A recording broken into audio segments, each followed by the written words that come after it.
Isang mayamang lalaki ang iniwan ng kanyang asawa. Makalipas ang 10 taon, nakita niya sila sa isang abalang paliparan sa Boston.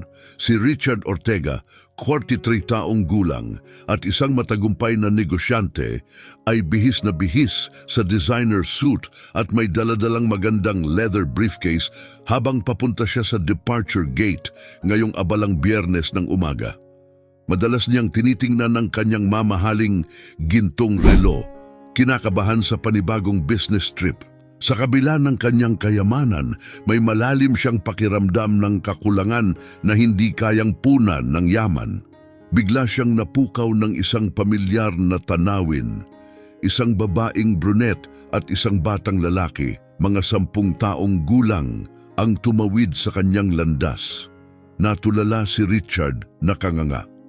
Ang babae ay walang duda na si Mary, ang kanyang dating asawa. Ngunit ang batang lalaki ang tunay na nagulat sa kanya.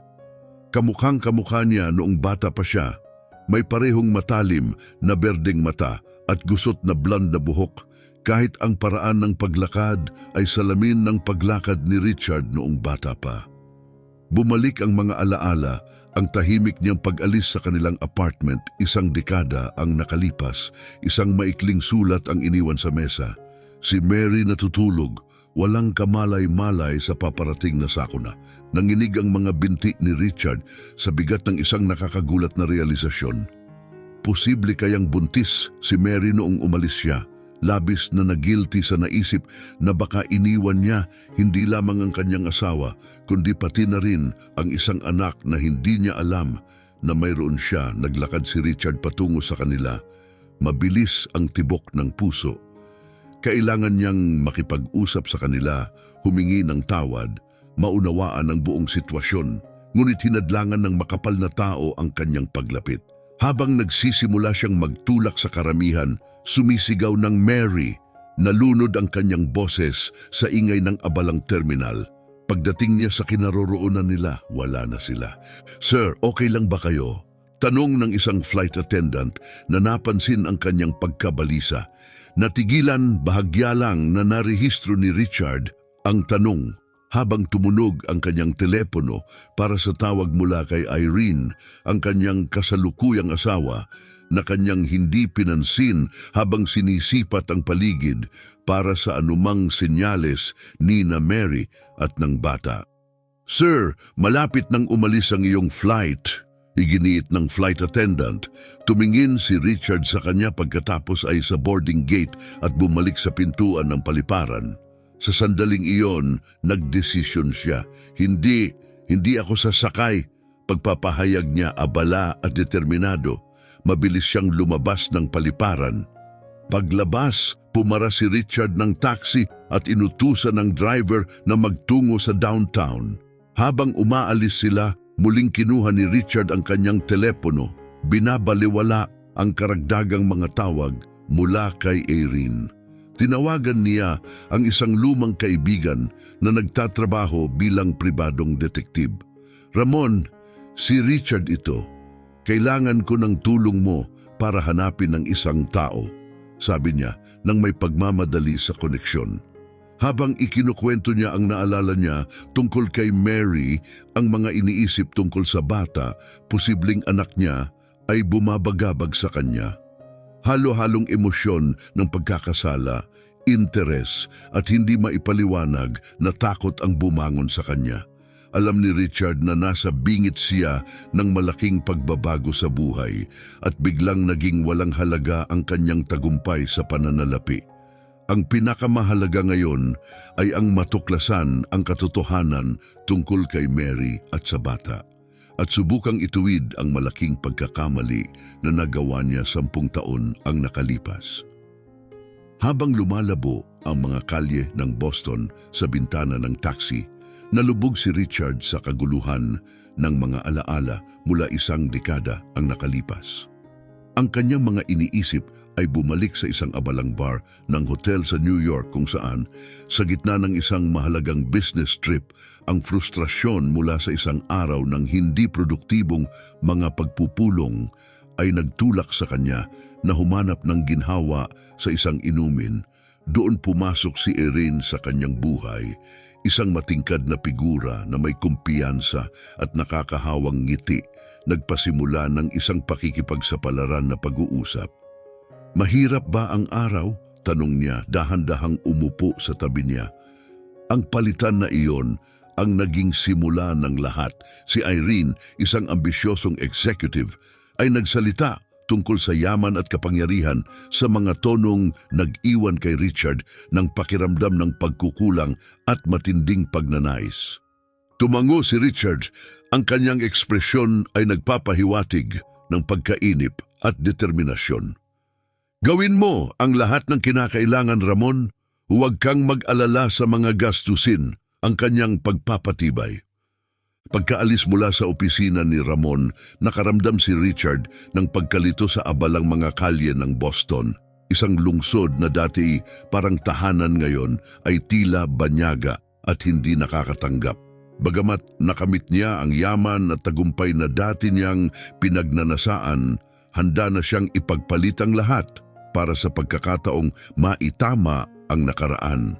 Dala ang bigat ng kanyang mga nakaraang desisyon at nakaharap sa isang hindi tiyak na kinabukasan, nakatuon siya sa pagwawasto ng kanyang pinakamalaking pagkakamali. Ang muling makipag-ugnayan kay Mary at sa kanilang anak ang kanyang tanging focus ngayon. Umaasa siyang hindi pa huli ang lahat. Sa mga sumunod na araw, nanatili si Richard sa isang hotel room sa downtown Boston, puno ng pagkabalisa habang hinihintay ang mga update mula kay Ramon. Hindi siya dalawin ng antok habang binabagabag ng mga iniisip tungkol kay Mary at sa posibleng anak na hindi niya nakilala. Sa ibang bahagi ng lungsod, sinimulan ni Mary ang kanyang araw ng maaga sa isang mapagkumbabang bahay na umuugong sa tahimik na tunog ng mga morning cartoons sa sala. "Benjamin, almusal!" tawag niya habang inilalagay ang mga pancake sa mesa. Isang 11 taong gulang na batang lalaki na may magulong blonde na buhok ang tumakbong pumasok sa kusina, halatang masaya. "Yehey, pancakes!" Ngumiti si Mary nang may pagmamahal kay Benjamin, hinahaplos ang kanyang buhok, bagamat saglit na nag-alinlangan ang kanyang ngiti nang mapansin kung gaano kahawig ni Benjamin si Richard.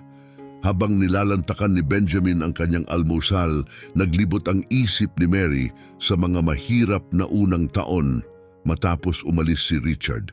Malinaw niyang naaalala ang pagkakaupo sa sahig ng banyo, 8 buwan buntis, napapalibutan ng hindi nabayarang mga bill, labis na nangangamba sa hindi tiyak na hinaharap. Itinaboy ang mga malulungkot na pagmumuni-muni, pinatibay ni Mary ang kanyang sarili habang pinagmamasdan si Benjamin, na masayang kumakain, walang kamalay-malay. "Nakaraos din tayo, di ba, mahal?" Bulong niya ng mahina. Tumunog ang doorbell at pumasok si Albert, ang boyfriend ni Mary ng 2 taon na may karaniwang mainit na ngiti. "Magandang umaga, mga mahal ko." Bati niya, nagbahagi ng halik kay Mary at isang yakap para kay Benjamin. Nadama ni Mary ang malaking pasasalamat para kay Albert na tinanggap si Benjamin bilang sarili niyang anak. Samantala, natanggap ni Richard ang kanyang unang update mula kay Ramon. Nandoon pa rin siya sa parehong kapitbahayan, sa isang maliit na bahay sa Park Street. Imporma sa kanya ni Ramon sa telepono. Tumalo ng puso ni Richard at ang bata, tanong niya may tensyon sa boses.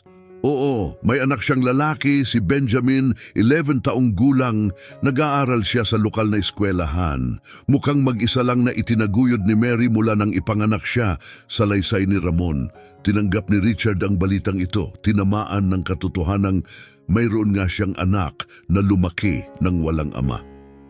May isa pa, dagdag ni Ramon, may nakikita si Mary na nagngangalang Albert sa loob ng ilang taon.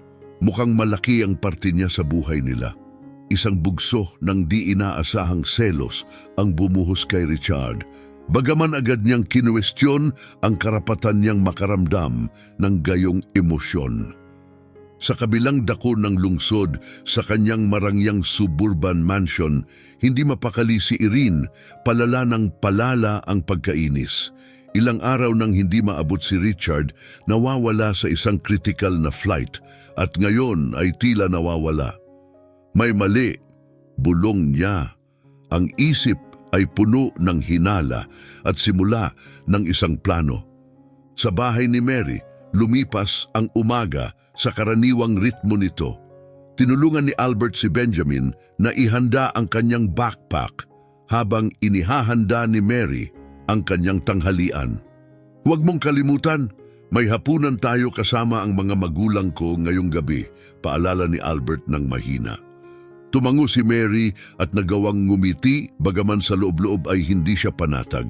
Ang pagkakatagpo sa paliparan sa isang lalaking kahawig na kahawig ni Richard ay nagpukaw ng malalim na pangamba sa kanya. Samantala si Richard ay nagmamaneho pababa sa Park Street. Mabilis ang tibok ng puso habang papalapit sa inilarawang bahay ni Ramon. Nakita niya ang isang duyan sa harapang bakuran at isang bisikleta sa tabi ng porch. Kinumpirma na tama ang lugar. Nagpark siya sa kabilang kalye, labis na nababahala sa mga iniisip kung ano ang dapat sabihin at paano humingi ng tawad matapos ang isang dekadang pagkawala.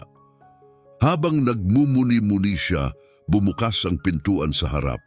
Lumabas si Mary, kahanga-hanga pa rin kasama si Benjamin at isang lalaking marahil ay si Albert. Ang kanilang tawanan ay pumupuno sa hangin tulad ng himig ng isang mahal na kanta. Pinanood ni Richard ang kanyang emosyon ay isang magulong halo ng pagkakasala, pagsisisi at selos. Ngunit mayroon ding matinding determinasyon na magbago.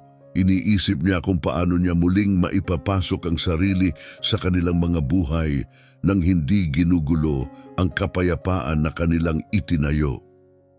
Sa mga susunod na araw, paulit-ulit na bumalik si Richard sa Park Street.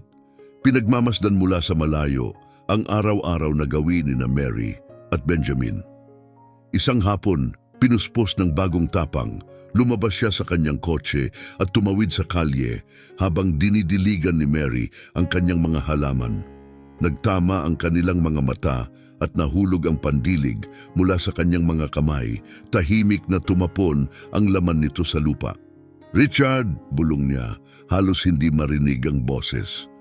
Bago pa man siya makasagot, tumawid si Mary sa kalye patungo sa kanya. Ang kanyang ekspresyon ay isang bagyo ng emosyon. "Ano ang ginagawa mo dito?" tanong niya. Nanginginig ang boses. Nauutal si Richard sa kanyang mga salita. "Mary, nakita kita sa paliparan kasama si Benjamin. Kailangan kong..." "Huwag mong banggitin ang pangalan niya," putol niya ng matalim. Sa oras na iyon, ang mga usisero nilang kapitbahay ay sumilip sa kanilang mga bintana, naaakit ng gulo. "Mary, pakiusap!" Pagmamakaawa ni Richard, desperado ang boses. "Alam kong nagkamali ako, ngunit si Benjamin, ang anak ko, di ba?" Nagpos si Mary, humugot ng malalim na hininga upang patatagin ang sarili. Namuo ang luha sa kanyang mga mata habang sa wakas ay inamin niya, "Oo, si Benjamin, ang iyong biological na anak, ang anak na iniwan mo bago mo pa man nalaman na siya'y umiiral." Nadama ni Richard ang bawat salita na parang pisikal na suntok. "Hindi ko alam," sabi niya ng mahina. Ang pagsisisi ay maliwanag sa kanyang boses. "Sana nalaman ko," sagot ni Mary. Ang kanyang boses ay puno ng 10 taong pighati at kung ano ang maaaring naging. "Talaga bang mananatili ka? Itigil mo na ang panloloko sa sarili mo, Richard. Nagdesisyon ka na 10 taon na ang nakalilipas." Habang papalapit, nakiusap si Richard. "Hayaan mo lang akong makita siya, pakiusap.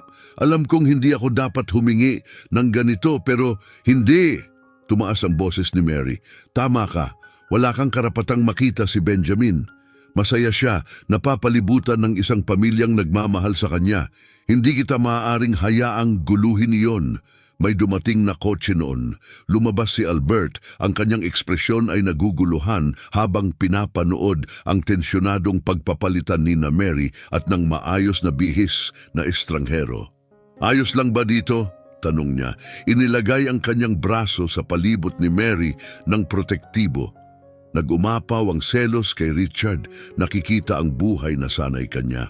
Oo, matatag na sagot ni Mary, nakatitig kay Richard. Paalis na siya.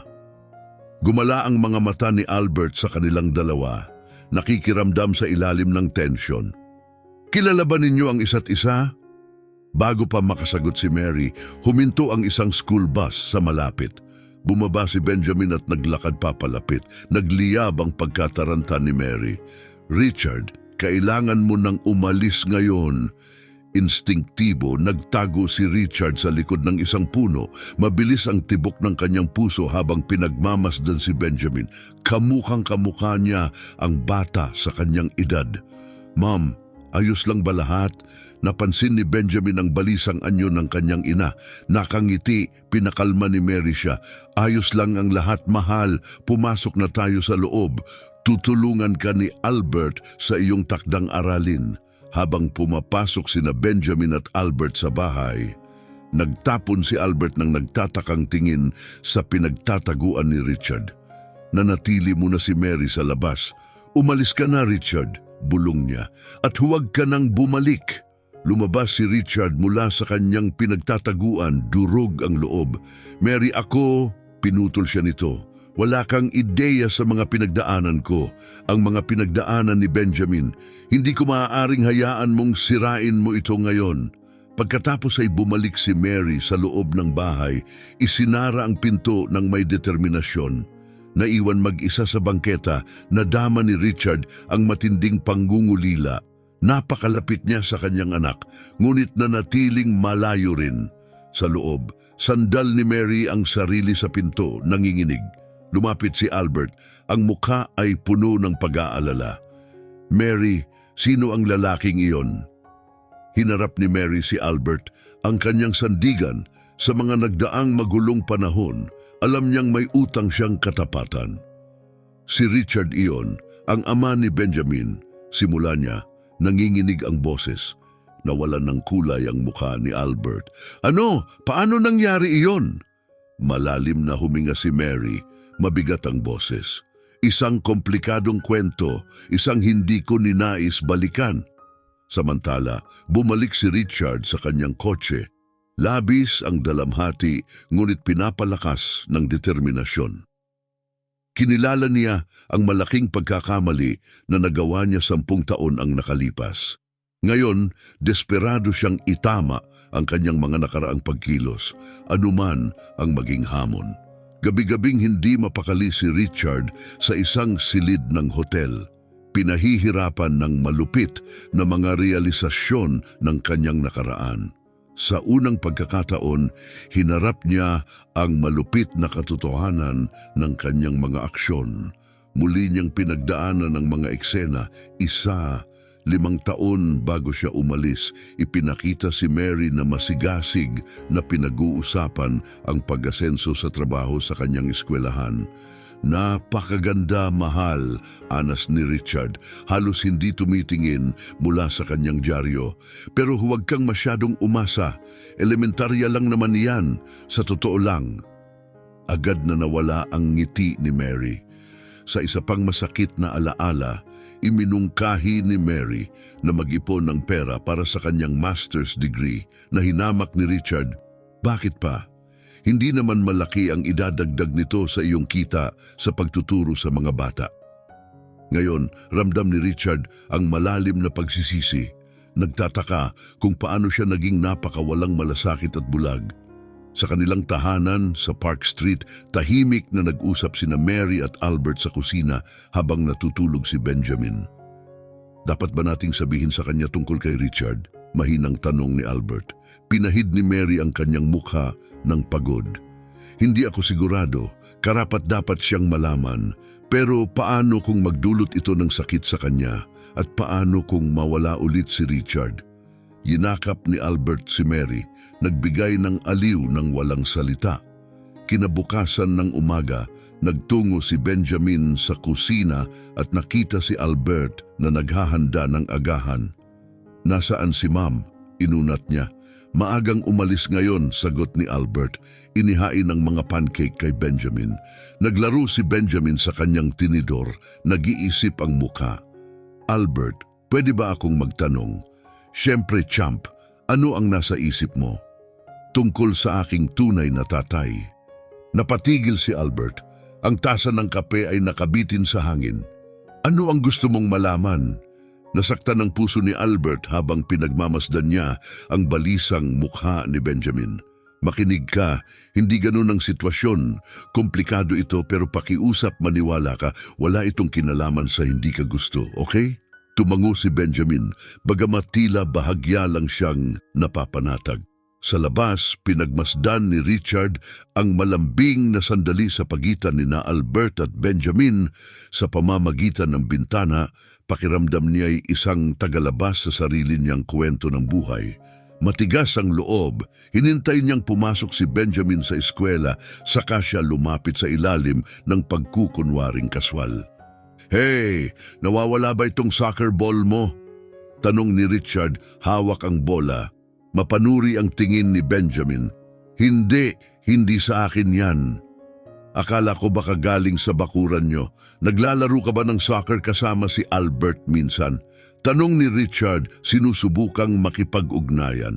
Oo, naglalaro kami, sagot ni Benjamin. Medyo bumaba ang pagbabantay.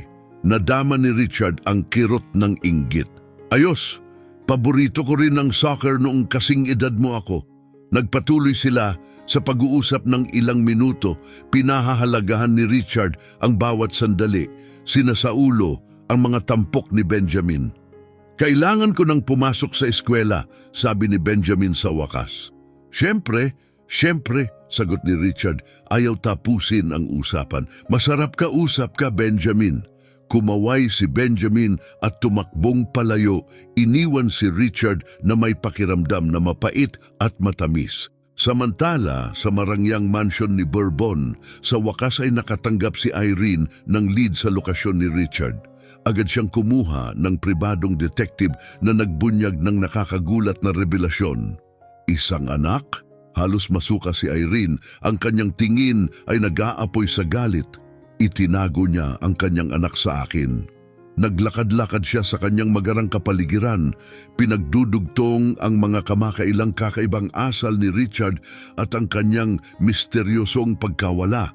Ang kanyang mga labi ay yumuko sa mapanirang ng ngiti. Iniisip mo bang palitan ng iyong marangyang buhay para sa isang guro at isang bata, ha? Mabilis na kinuha ni Irene ang kanyang telepono at nag-dial agad. Hello, Mr. Rosales. Hukayin mo pa ng mas malalim tungkol sa batang ito, si Benjamin. Naiintindihan mo? Gusto ko ang bawat detalye. At ihanda mo ang mga papeles ng diborsyo. Sa tingin ko, kakailanganin ko na sila agad. Pagkatapos ibaba, sinimulan niyang magplano. Kung iniisip ni Richard na madali siyang makakaalis sa kanyang mayamang pamumuhay, nagkakamali siya. Handang lumaban si Irene ng matindi para sa inaakala niyang nararapat niyang makuha. Bumalik sa kanilang tahanan, dumaan si Mary sa isang gabing walang tulog, pinahihirapan ng kanyang dilema. Sa pagsikat ng araw, may mga maitim na bilog na nakaukit sa ilalim ng kanyang mga mata, ngunit tumibay ang kanyang determinasyon. Oras na para malaman ni Benjamin ang katotohanan. Benjamin, anak, pwede ba tayong mag-usap? Tawag ni Mary pagkatapos ng almusal. Umupo siya sa sofa at malalim na huminga. Nagtanong ka kamakailan tungkol sa iyong ama? Tumango si Benjamin, namumukaw ang interes. May mahalaga akong kailangang sabihin. Simula niya, nanginginig ang boses. Ang iyong ama, nandito siya sa bayan. Gusto kanyang makita. Nanlaki ang mga mata ni Benjamin sa gulat. Ano? Buhay siya? Sinimulang ipaliwanag ni Mary ang lahat, kung paano sila iniwan ni Richard at kung paano niya nalaman na siya ay buntis pagkatapos nitong umalis. Habang nagsasalita siya, dramatikong nagbago ang ekspresyon ni Benjamin mula sa pagkagulat, pagkalito hanggang sa galit na galit. Iniwan niya tayo. Sigaw ni Benjamin tumalon sa kanyang mga paa. At ngayon gusto niya akong makita? Hindi! Ayaw ko! Benjamin, subukan mong unawain, sabi ni Mary. Sinusubukang pakalmahin siya. Unawain ang ano? Na ang aking biological na ama ay isang duwag? Nagmarcha si Benjamin patungo sa kanyang kwarto. Isinara ang pinto sa likod niya. Napasandal si Mary sa sofa, basa ang mukha ng luha. Alam niyang magiging mahirap ito, ngunit halos hindi niya matagalan ang makita ang sakit sa mga mata ni Benjamin. Sa parehong oras, dumating si Richard sa marangyang mansyon ni Irene, handang harapin siya. Anong ginagawa mo rito? Tanong ni Irene na may malamig na paghamak. Akala ko, abala ka sa paglalaro ng bahay-bahayan kasama ang iyong nakatagong pamilya. Nagulat si Richard. Hintay, paano mo? Anong nangyari? Tanong ni Albert, puno ng pag-aalala ang kanyang boses. Ikinuwento ni Mary ang kanyang tensyonadong pag-uusap kay Benjamin. Mahigpit siyang niyakap ni Albert, ngunit naramdaman niya ang kaba sa katawan nito. Sa tingin mo ba tama ang ginawa ko? Nag-aatubiling tanong ni Mary, hindi tiyak ang boses. Sandaling nag-isip si Albert bago sumagot. Sa tingin ko tama ang ginawa mo, ngunit saan tayo pupunta mula rito? Talaga bang magiging bahagi na ng buhay natin si Richard ngayon? Napansin ni Mary ang takot at pag-aalinlangan sa tono ni Albert. Albert, si Richard ang biolohikal na ama ni Benjamin, ngunit ikaw ang narito para sa amin sa bawat hakbang ng daan. Tumango si Albert ngunit nanatili ang mabigat na katahimikan, puno ng mga hindi binibitawang pagdududa at katanungan tungkol sa hinaharap. Nang gabing iyon, gumala si Richard sa mga kalye. Magulo ang kanyang isipan. Ang mga banta ni Irene ay umalingaw-ngaw sa kanyang isipan, halo-halo sa masasakit na alaala ng kanyang mga nakaraang pagkakamali. Bumaha sa kanyang utak ang mga larawan, ang mga panahong binaliwala niya, ang mga hangarin ni Mary na mag-master's degree, ang kanyang patuloy na pagpapabaya sa kanyang emosyonal na pangangailangan, at ang kanyang obsesibong pagtuon sa yaman at katayuan. Malakas na tumama sa kanya ang bigat ng kanyang mga aksyon, ang kanyang kasakiman at lipas na mga pananaw ay sumira sa kanyang kasal at inagaw ang mahahalagang sandali kasama ang kanyang anak. Napadpad si Richard sa labas ng bahay ni Mary, nakatingala sa bintana ng kwarto ni Benjamin habang namatay ang ilaw. Napakalapit ng kanyang anak, ngunit kailanman ay hindi pa siya nakaramdam ng ganitong kalayo. Pasensya na, bulong niya sa kadiliman. Pasensya na sa lahat ng ito. Alam niya na mahaba at mahirap ang daan patungo sa pagbabago. Ang pagharap kay Irene, ang pag-ayos sa pinsalang kanyang nagawa, at ang pagpapatunay na karapat-dapat siya sa tiwala ni Mary at Benjamin. Ngunit sa unang pagkakataon, sa loob ng maraming taon, naramdaman ni Richard ang isang kislap ng determinasyon na itama ang lahat, anuman ang mangyari. Sa huling sulyap sa bahay, lumiko si Richard at nawala sa dilim, handang harapin ang mga kahihinatnan ng kanyang mga aksyon at lumaban para sa pagkakataong makipag-ugnayan muli sa kanyang anak. Habang naglalakad siya sa abalang mga kalye ng Boston, halo-halo ang pagkakasala at pangungulila sa isip ni Richard. Napakalakas ng pagnanais niyang makipag-ugnayan kay Benjamin, ngunit lubos siyang nawawala, parang isang barko na nahuli sa bagyo na walang kompas na magtuturo ng daan. Isang hapon, binigyan si Richard ng tadhana ng pagkakataon. Nakita niya si Benjamin na lumalabas sa paaralan at sa biglaang pagkakataon, nagpasya siyang lapitan ito. Uy, Benjamin, natatandaan mo ba ako? Yung lalaki na may soccer ball?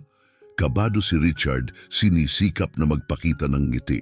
Binigyan siya ni Benjamin ng nag-aalinlangang tingin. Oh, naaalala kita. Anong kailangan mo? Gusto ko lang malaman kung kamusta ka. Nauutal na sabi ni Richard. Nahuli na ang pagkakamalay kung gaano siya nakakatawa. Ayos lang ako, matipid na sagot ni Benjamin, mabilis na lumakad palayo. Napako sa kinatatayuan si Richard, lubos na napahiya. Kinagabihan, mag-isa sa kanyang kwarto sa hotel, umiyak siya sa unang pagkakataon sa loob ng maraming taon. Ang masakit na katotohanan ng kanyang kabiguan bilang ama ay tumama sa kanya tulad ng isang malakas na alon. Mula sa malayo, pinagmamasdan ni Mary ang mga kahina-hinalang pagtatangka ni Richard na makipag-ugnayan kay Benjamin. May bahagi ng kanyang sarili na gustong sumigaw sa kanya upang lumayo, upang protektahan si Benjamin sa karagdagang sakit. Ngunit sa kaibuturan, may isa pang bahagi, ang isang mahina at hindi pamilyar na damdamin. Ang hindi maiwasang maawa kay Richard at sa gulo na kanyang kinahinatnan. "Siya ba yun? Hindi ba?" Sigaw ni Benjamin, tumatakbo patungo sa kanila. "Siya ang tatay ko!" Parehong natigilan sina Mary at Richard, halatang hindi inaasahan ang pagsabog niya ng damdamin.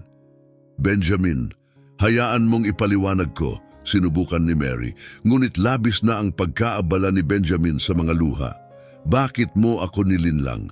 Bakit mo siya pinapalapit sa akin?" Umiiyak siya, ang boses ay puno ng galit at pagkalito. Humarap si Richard. "Benjamin, ako ang may sala, pinoprotektahan ka ng iyong ina."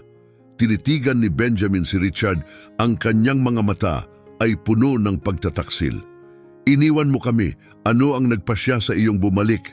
Nagpatuloy ang matinding paghaharap ng ilang oras, puno ng galit at luha ni Benjamin, mga pagtatangka ni Mary na mamagitan, at pakikibaka ni Richard sa mapait na katotohanan ng kanyang mga nakaraang desisyon. Sabay-sabay sa kanyang opisina, naharap si Richard sa pinakamahirap na pagpipilian ng kanyang buhay. Nanginginig, kinuha niya ang telepono. "Mr. Rosales, ito si Richard Ortega. Kailangan kong umamin sa ilang hindi etikal na gawaing pangnegosyo na aking nasangkutan sa mga nakaraang taon. Alam niyang ang pag-amin sa mga kasalanang ito ay maaaring magpabagsak sa kanya sa pinansyal at maaaring magdulot pa ng pagkakakulong. Ngunit hindi niya nakaya ang pasanin ng mga sikreto." Bumalik sa bahay ni Mary habang nag-uumpisa ang unos sa loob ng tahanan, dumating si Albert. Dumilim ang kanyang mukha nang makita si Richard. "Ano ang nangyayari dito?" tanong niya, mataray ang tono. Pisikal at emosyonal na napagod, isinantabi ni Mary si Albert. "Albert, hindi kita kayang pakasalan." Ang pag-amin ay kusang lumabas. Nasaktan, umatras si Albert. "Dahil ba sa kanya?" tanong niya, tumutukoy kay Richard. "Hindi," sinabi ni Mary ng tapat. "Tungkol ito sa amin, ako at si Benjamin. Kailangan naming ayusin ang aming nakaraan. Hindi kita maaaring idamay sa gulong ito." Umalis si Albert, sugatan at naguguluhan. Iniwan si Mary na may halo ng pighati at kakaibang ginhawa. Kinabukasan, nagsimulang gumuho ang imperyo ni Richard. Naglabasan ang mga ulo ng balita. Magnate ng negosyo, umamin sa pandaraya. Dahil sa galit sa pag-amin ni Richard, ibinunyag ni Irene ang bawat detalyeng nakalap niya sa media. Kinubkob ng mga reporter ang bahay ni Mary, binobomba ito ng mga tanong tungkol kay Richard at Benjamin. Takot, sinubukan ni Mary na protektahan si Benjamin. "Ma'am, bakit sila nandito?" tanong niya. Takot. "Komplikado, anak," tugon ni Mary, hinila ang mga kurtina, "pero lilipas din ito." Nakakulong sa kanyang hotel, pinanood ni Richard ang pagguho ng kanyang mundo. Na-freeze ang kanyang mga ari-arian, nabuwag ang kanyang mga alyansa sa negosyo at lumaki ang banta ng pagkakakulong. Sa desperasyon, tumawag siya kay Mary. "Paumanhin," sabi niya agad. "Hindi ko gusto na madamay ka." Buntong hininga si Mary ng pagod. "Alam ko, Richard, pero apektado na tayo ngayon. Ano ang susunod nating hakbang?" Ipinikit ni Richard ang kanyang mga mata. Labis na nadarama ang pagkakasala. "Itatama ko ito, Mary. Paano man?" Nang gabing iyon, habang puno ng mga flash ng paparazzi ang kalye, nakaupo si Mary kasama si Benjamin sa kanyang kwarto. "Benjamin, alam kong mahirap ito," sinimulan niya. "Pero ang iyong tatay, sinusubukan niyang gawin ang tama ngayon." Sandaling tumigil si Benjamin saka nagtanong, mapupunta ba siya sa kulungan? Jipit ang puso ni Mary. "Hindi ako sigurado, anak. Ngunit anuman ang mangyari, haharapin natin ito ng magkasama, okay?" Taimtim na tumango si Richard. "Malaki ang posibilidad. Nagkamali ako, Benjamin, at kailangan kong akuin ang mga iyon." Tumingin si Benjamin kay Mary at pagkatapos ay bumalik ang tingin kay Richard. May bahid ng pangungulila sa kanyang mga mata. "Paano kung gusto kong malaman pa ang tungkol sa iyo?" Isang bahagyang pag-asa ang kumislap sa mga mata ni Richard. "Wala nang magpapasaya pa sa akin, pero maiintindihan ko kung mag-aatubili ka." Yumakap si Mary kay Benjamin, ang mga luha ay namumuo sa kanyang mga mata. "Nasa sa iyo ang desisyon, mahal. Anuman ang iyong piliin, nandito kami para sa iyo." Sa ilalim ng bituin ng langit sa lumang parke, nagsimulang maghilom ang wasak na pamilya. Ang paglalakbay ng pagpapatawad at paglutas ay nasa unahan pa, puno ng mga hamon. Ngunit, sa unang pagkakataon sa mahabang panahon, mayroong isang damdamin ng optimismo. Si Richard, Mary at Benjamin magkakayakap. Ang kanilang mga luha ay naghahalo sa mga pagsisisi at bagong nadamang pagmamahal. Mula sa malayo, pinagmamasdan sila ni Albert. Ang kanyang ngiti ay may halong kalungkutan. Kontento sa kanyang papel sa kanilang pagkakasundo. Nang gabing iyon, sila ay nagkaisa. Ang kanilang mga alinlangan ay natabunan ng kanilang sama-samang presensya. Sa ngayon, ito ay sapat na. Ang malakas na tunog ng malyete ng hukom ay umalingaw-ngaw sa loob ng korte. Pinagtibay ang legal na kapalaran ni Richard. Nahatulan ng pinansyal na pandaraya, siya ay sinintensyahan ng 2 taon at inatasang isuko ang kanyang mga nakulimbat na kita. Hinarap ni Richard ang kanyang sentensiya nang may di inaasahang kapanatagan. Itinuturing itong makatarungang kabayaran para sa kanyang mga pagkakasala. Sa panahon ng kanyang pagkakakulong, itinalaga ni Richard ang kanyang sarili sa pagmumuni-muni at edukasyon, nakilahok sa mga kurso sa etika ng negosyo at nagplano ng mga paraan upang suportahan ang maliliit na enterprise. Alinsunod sa kanyang pangako, pinadali ni Mary ang mga pagbisita sa pagitan ni Benjamin at Richard. Ang mga unang pakikisalamuha ay magaspang at may tensyon, ngunit sa bawat pagbisita, lumakas ang ugnayan ng mag-ama. "Kamusta ang eskwela ngayong linggo?" Magtatanong si Richard, tunay ang interes. Noong una, nag-aalangan si Benjamin, ngunit sa kalaunan ay nagsimula siyang magbahagi pa. "May math test ako, sa tingin ko okay naman," sasabihin niya, at si Richard na nag-aalab sa pagmamalaki ay hihikayat, "Sigurado akong nagawa mo ng maayos. Napakatalino mo." Habang tumatagal, lalong lumalalim ang kanilang mga diskusyon habang nagtatanong si Benjamin ng mga mahihirap na tanong tungkol sa nakaraan na sinasagot naman ni Richard ng tapat. Anuman ang hindi komportable. Si Mary, na nagmamasid sa kanilang umuusbong na relasyon, ay nakaramdam ng halo ng pag-iingat at pag-asa.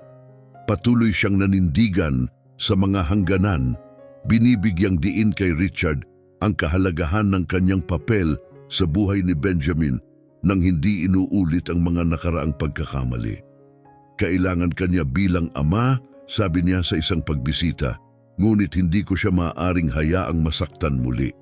Sumang-ayon si Richard, tinanggap ang kanyang mga termino. "Naiintindihan ko at sisikapin kong maging ama na kailangan ni Benjamin." Samantala, sa labas ng mga hangganan ng bilangguan, napagpasyahan ni Mary at Albert na buhayin muli ang kanilang relasyon matapos ang maraming malalim na pag-uusap. Sa isang maaliwalas na araw ng tagsibol, naglakad si Mary patungo sa altar sa isang simpleng ngunit eleganting damit habang naghihintay si Albert, puno ng paghanga ang kanyang mga mata. Si Benjamin, na puno ng pagmamalaki, ang nagdala ng mga singsing. Bagamat nakakulong pa rin, tinanggap ni Richard ang balitang ito ng may halo-halong damdamin. Naaliw sa isiping nakakaranas sina Mary at Benjamin ng katatagan at pagmamahal. Sa kanyang paglaya, determinado si Richard na muling itayo ang kanyang buhay ng may integridad.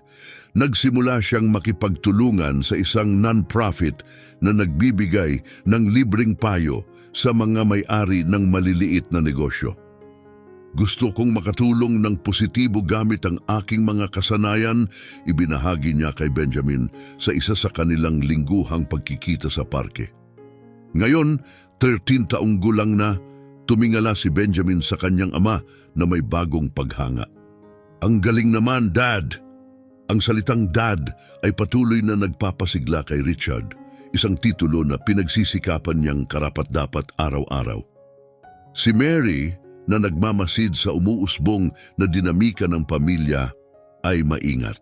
Kasama si Albert, nagbigay sila kay Benjamin ng isang mapagkalinga at matatag na kapaligiran habang si Richard, na nagsisikap maging isang mapagmahal at pananagutang ama, ay gumawa ng malalaking pagsisikap. Isang taon matapos ang kanyang paglaya, dumalo si Richard sa science fair sa paaralan ni Benjamin. Nakatayo sa tabi ni na Mary at Albert, labis siyang nagpapasalamat sa kanyang pagkakasangkot sa buhay ng kanyang anak, bagaman sa paraang hindi niya inaasahan. "Magaling, anak," sinabi ni Richard kay Benjamin matapos ang kanyang presentasyon. Ang tugon ni Benjamin ay isang mainit na yakap, una kay Richard, pagkatapos kay Mary at Albert. Ang tanawin ay isang bagay na tila malabong mangyari ilang buwan lamang ang nakalipas, isang pamilya ng hindi pangkaraniwang istruktura, ngunit pinagbuklod ng kanilang malalim na pagmamahal kay Benjamin. Nang gabing iyon, pinagnilayan ni Richard ang kanyang mga nakaraang aksyon, lalo na ang kanyang pagwawalang bahala kay Mary at sa kanyang mga layunin. Ngayon ay malinaw na sa kanya kung gaano siya nagkamali. "Salamat sa pagkakataong ito." Nagpapasalamat na sinabi ni Richard kay Mary nang dumating siya upang sunduin si Benjamin. Tumugon siya ng isang mahinahong ngiti, kinikilala ang kanyang mga pagsisikap. "Talagang sinusubukan mo, Richard. Kitang-kita ito ni Benjamin at ng lahat," kinumpirma niya. Habang pinagmamasdan ni Richard sina Mary at Benjamin na umaalis, nakaranas siya ng isang di pangkaraniwang katahimikan na hindi niya naranasan noong mga araw ng kanyang kayamanan at impluensya. Bagamat nawalan siya ng isang kayamanan, nakamit niya ang isang bagay na mas mahalaga, ang pagkakataong maging isang kahangahangang ama at mas mabuting tao. Ang landas sa hinaharap ay nanatiling nakakatakot, puno ng mga aralin na matututunan at mga pagkakamali na itatama. Ngunit determinado si Richard na umusad araw-araw, patuloy na nagsusumikap na pagbutihin ang kanyang sarili. Nang gabing iyon, sa ilalim ng mga bituin ng Boston, nangako si Richard sa kanyang sarili kay Benjamin, kay Mary at sa mga taong kanyang nasaktan na mamuhay ng may integridad, empatiya at pagmamahal, isang angkop na parangal sa ikalawang pagkakataon na kanyang natanggap. Nag-uumapaw sa optimismo at determinasyon, naglakad si Richard patungo sa kanyang mapagpakumbabang tahanan, handa na harapin ang mga darating na hamon. Ang kanyang daan patungo sa pagtubos ay nagpapatuloy, ngunit sa unang pagkakataon sa maraming taon, nadama niyang tunay siyang nasa tamang landas. Sana'y nakita mong nakasisigla ang kwentong ibinahagi namin ngayon. Tandaan na pindutin ang like button at mag-subscribe sa aming channel para manatiling napapanahon sa aming mga makabagbag damdaming naratibo. I-share ito sa iyong mga kaibigan upang ikalat ang inspirasyon at huwag mag-atubiling mag-iwan ng iyong mga saloobin at suhestyon sa seksyon ng mga komento sa ibaba. Inaasahan naming maghatid pa ng mas maraming nilalaman na makakaugnay at magpapayaman sa iyo.